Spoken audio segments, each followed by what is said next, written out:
I mean, just to sort of look at the situation on the battlefield, and we'll talk a bit more about peace talks and peace efforts in a moment. Russia occupies, it's thought, about 20% of Ukrainian territory. It's also reported that Russia has made greater gains in the past year than in the two previous years combined. I don't know if that tallies with the information you have, albeit those gains fairly small.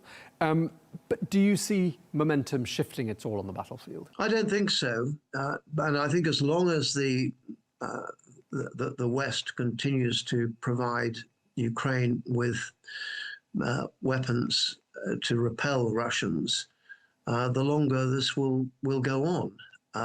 The United Kingdom has just today announced a whole raft of new sanctions on Russian oil companies. Goodness knows why this wasn't done on day one, but anyway, it's being done today. And the Russian economy must be in a very parlous state, because there's nothing that the Russians produce that even those of you out in the Gulf would want to buy. I mean, do we want to buy a Russian car?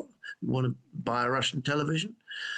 No, we certainly don't. The only thing that Russia produces that might interest us is vodka.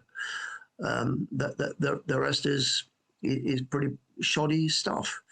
And therefore, the country relies overwhelmingly on export of oil and gas.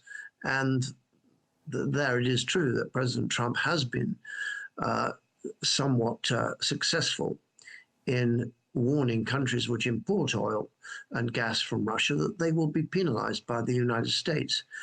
So there are some commentators here in London who are saying that the Russian economy really is teetering on the brink, and much of their supplies are coming from countries like Iran and North Korea.